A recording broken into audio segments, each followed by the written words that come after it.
When you're confident because you've earned the right to close on a service call, it's time to verbally ask for the sale. And because it's the logical next step in the selling process, you should have no problem coming up with a closing line. However, it's always convenient to have a small arsenal of closing techniques at your disposal. Today, I'll talk about 5 simple closes that are seen as professional, courteous, and anything but pushy, especially when they're used after you've developed a person-to-person relationship with your customer and you've gone through all the right steps.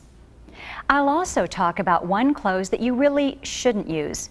But first, let's concentrate on the 5 good closes. Number 1, we have the either-or close. This is a very simple close that discourages your customers from saying no to your request for the sale.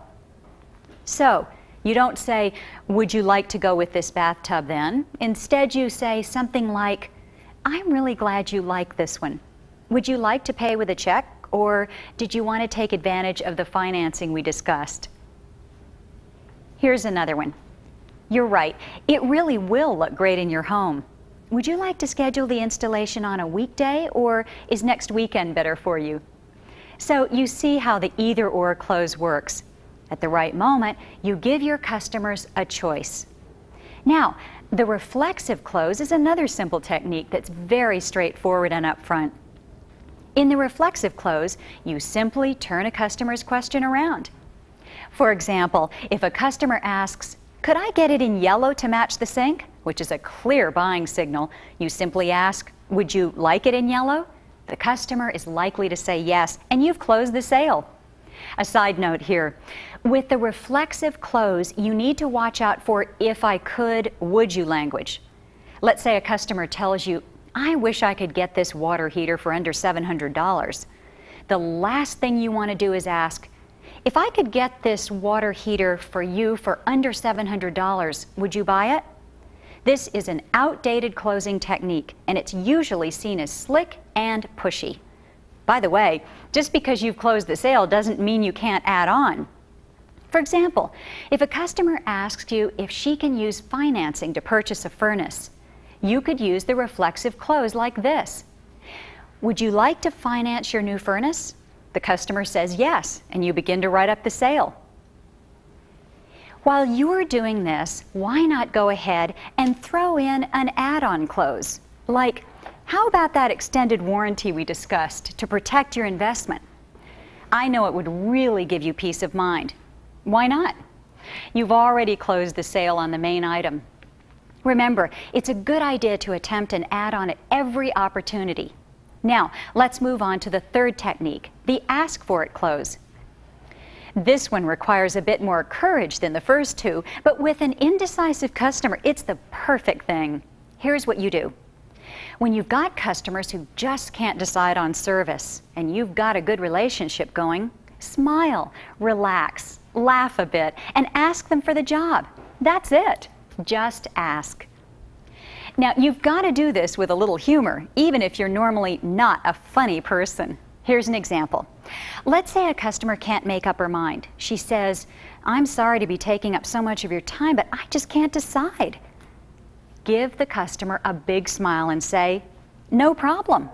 I'll decide." Why don't you just go for it? You've got to have fun when you use this one, but don't worry, your enthusiasm will shine through and most customers will appreciate your honesty. Next, we have the third-party close. This 4th technique is a great way to help make your customers feel more confident about accepting service. It works like this.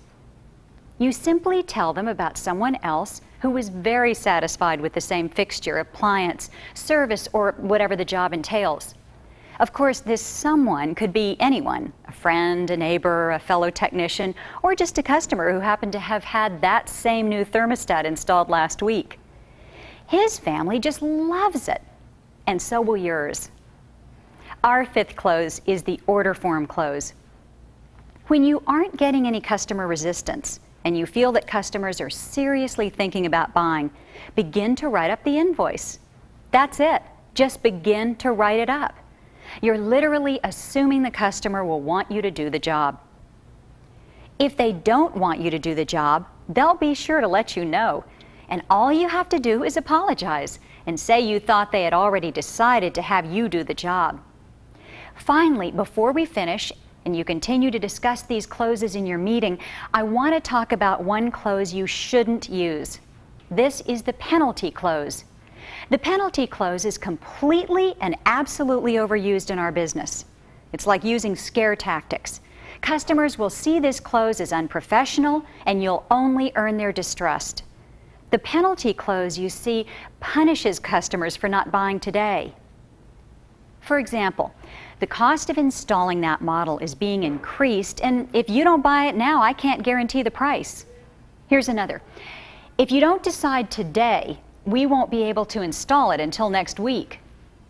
Please don't use this type of close with your customers. You'll only earn you and your shop a bad reputation.